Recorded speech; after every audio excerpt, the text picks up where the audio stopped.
Hello, hello, hello, welcome to Firearms of America, and today we have Harley Davidson boots. Say what? Yep, this is Harley Davidson boots Woodridge.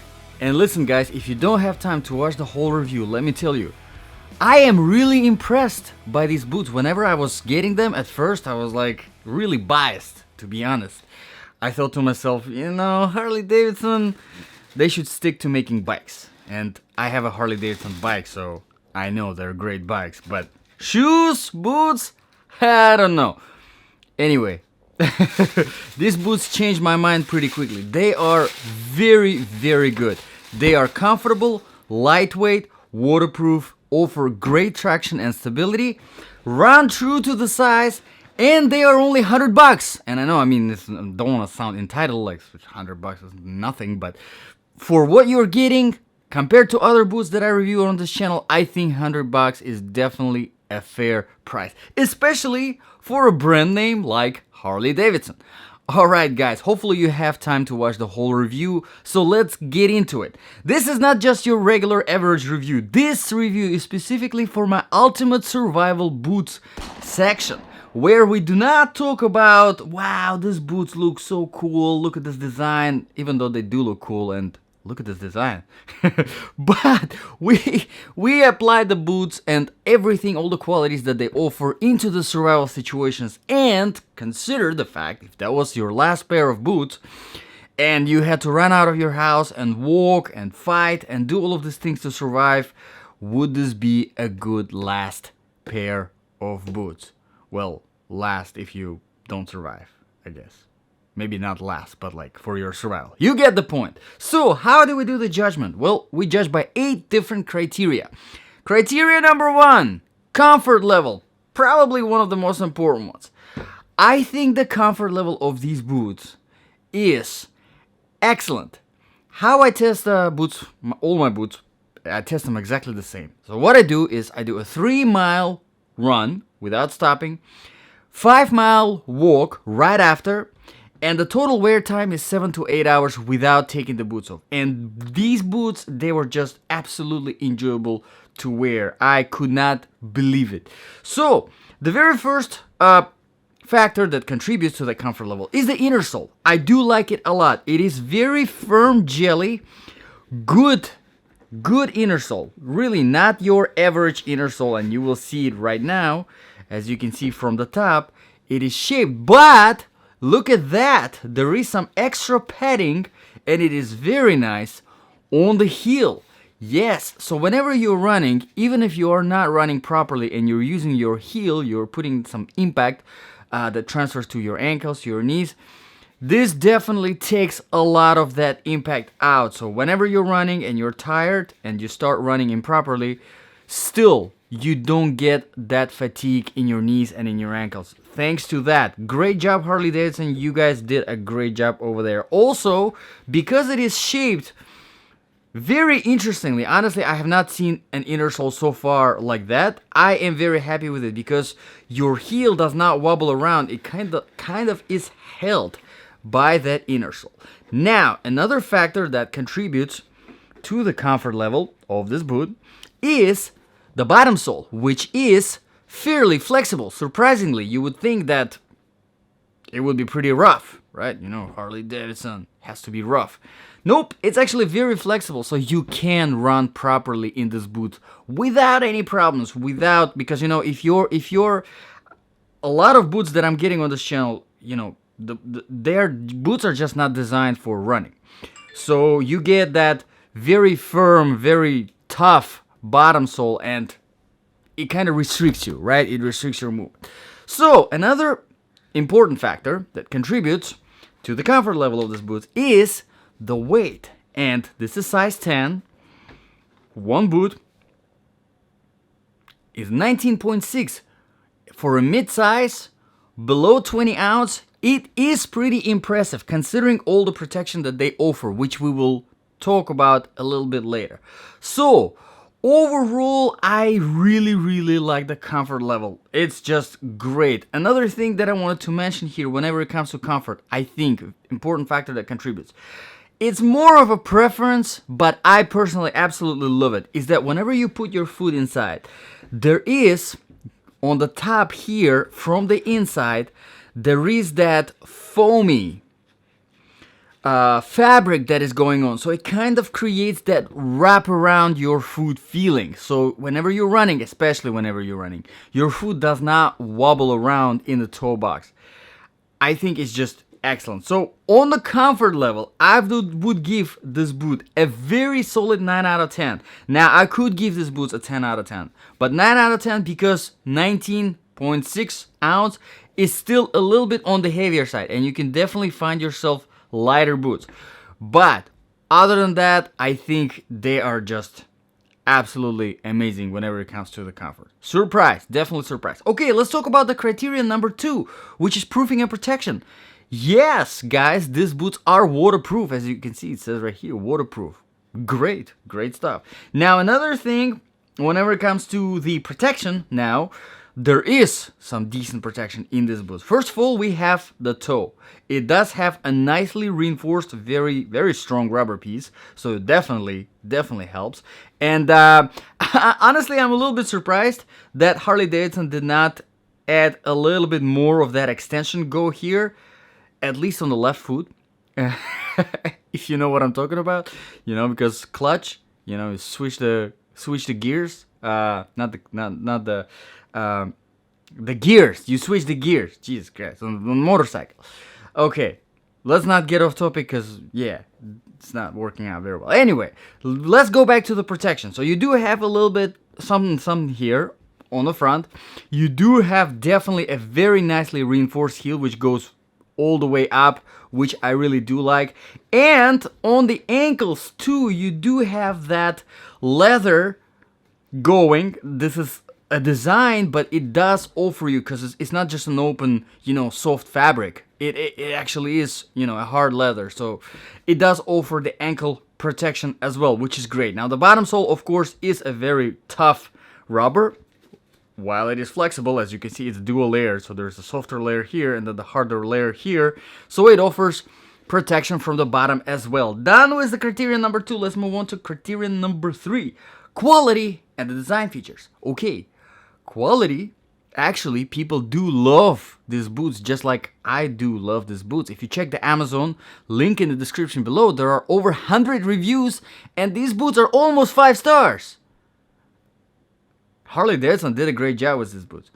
So quality wise, listen, Harley Davidson, great brand. Obviously, I have a Harley Davidson motorcycle, absolutely love it, never had a single problem with it, and it's already 7 years old. So if they make their boots just like they make their motorcycles, hey, I'm in. Let's talk about the design features now. Now, in design features, I usually talk about the lacing system, and I do like the lacing system here. They did a regular fabric, just a regular material here for most of the lacing, but on top, there are actually 2 rings which are metal. I'm not gonna really worry about breaking them because they're rings, so it doesn't really matter if it's metal or plastic, which is pretty good because it allows you for easier, it's easier to slide them down. Now, I kind of wish that Harley Davidson did implement open hooks instead of the top ring, just a pair of open hooks here. Kind of a good thing to have on a hiking boot because it allows you to easily release tension and tighten them. But it's a matter of preference. Don't take my word for it. Some people do like those open hooks. Some people don't. Some people prefer rings all throughout. So it's just a matter of preference. Okay, done with that criterion number 3. Let's move on to criterion number 4, outsole traction and stability. Now, whenever I do my run and I do my walk, I test my boots on a variety of different surfaces. I test them on new tarmac, old asphalt. I test them on the rocky road. I test them on the sand, dry sand, wet sand, dry grass, wet grass. I test them on flat surfaces such as tile and marble. Now, these boots perform great on all of these surfaces. Now, as you can see, they're not very aggressive. The outsole is not very aggressive. So the only surface that you will have a little bit of a problem is the wet grass, because they're not very aggressive, so you will slide a little bit around. Another surface, actually, that I could not test them on because I live in Florida, like ice and sand. Not the sand, snow. Every time I say sand instead of snow. Snow and ice. I think these boots will be pretty slippery on those two surfaces as well because they lack that aggression. But don't take my word for it. Like I said, I live in Florida. If any of you guys have experience with these boots in the snow and ice, please let us know in the comments below. It will be very helpful. But again, they are not on the aggressive side. They do lack a little bit of aggression. And I do wish that there was some aggression to them. I also wish that there was some ridges here to help you on both sides, to help you with climbing. If you're climbing a rope, climbing a tree, whatever, not everybody does climbing whenever it comes to hiking, but nevertheless, in survival situation, the more things you have under your belt, literally under your belt, the better. Overall, pretty good, but I wish there was a little bit of more of aggression. Okay, let's talk about criterion number 5, temperature. Now, like I said, I live in Florida, and I wasn't able to test them in the cold temperatures. Again, guys, if you have experience with these boots in cold temperatures, let us know in the comments below. There is no insulation, but the padding is pretty thick, so I think with nice insulated socks, you can definitely get away with these boots in some cold temperatures, in some snow, because after all, these boots are waterproof. And I mentioned the gusseted tongue, which is probably about 4.5, 5 inches off the of the bottom from the outsole. So if you step in the snow that deep, your feet not gonna get wet. Pretty good. But anyway, I was testing them in about 95, 96 degrees Florida heat, and I did not overheat at all. So the breathability is definitely very good on these boots. Absolutely no complaints there. Let's talk about quickly the criterion number 6, the sizing. Like I said, they're true to the size. My shoe size, sneaker size, all my regular shoes I get in size 9.5, but all my boots and hiking stuff I get, not hiking stuff, hiking shoe wear, I get in size 10. It's just a good recommendation that I got from one of my friends who does hiking professionally. To have a little bit of an extra here at the toe, so whenever you're going downhill, you're not banging at the front of the toe. Just a good recommendation. Keep that in mind. So if you know that your size is 10, all your shoes are in size 10, get yourself boots in 10.5 and see how that works for you, because that made a lot of difference for me. Okay, let's talk about the criterion number 7, the balance of application, and this is where we talk about the survival situations. Now, if this really was your last boot that you put on, and you were out and about, or something bad happened and you put it on, and you walked out of your house, you had to run, you had to walk, you had to fight, do some Jackie Chan, some Kung Fu fighting on the way, you had to climb, you had to sleep in these boots, not taking them off. Just all of these things that are required to survive, right? Would this be a good boot? I think this is a fantastic option. Honestly, I think these boots are great. So far, these boots definitely make it in my top 20 of my ultimate survival boots. I would even think, I have to really look at my list, but I think it might be even close to being in top 10. That's how much I really like this boot. Now, my personal preference is mid-size. And this mid-size right here is perfect, because if you know about mid-size, sometimes mid-size is actually just a tiny little bit over the ankle, or just tiny little bit half of the ankle, which I don't like. This mid-size is actually perfect. The weight is pretty good. Now, I wish they were just a tiny little bit lighter, but again, with the amount of protection that they offer, reinforced here, and of course all of these leather patterns, all of that adds to the weight, obviously. So, I can't complain, because I think it's wisely used, right? The weight is wisely used. So overall, I am very happy with this boots. And the criterion number 8, the very last one, the price. Like I said, these boots are $100 currently on Amazon. The link is in the description below. Price changes sometimes. Over 100 reviews, almost 5 stars, so people do definitely like them. Like I said, I think it is a very fair price for all the protection that they offer, for the comfort level, for the waterproof. But I think overall it is definitely a fair price, and there is some good competition out there. Keep in mind, I have reviewed a lot of boots on this channel. There is a lot of good competition out there that can with these boots. But still, definitely a fair price for this boot, especially if you are into the design and all of that sort of stuff, and having a Harley Davidson brand on your feet. Of course, this is gonna be a no-brainer. So let me know, guys, what do you think in the comments below about this boots? First Harley Davidson boot review on this channel.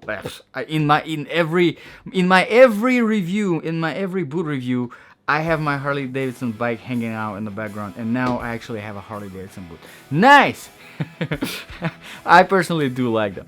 So let me know in the comments what you think. If you have any requests, let me know. I put that on my special list.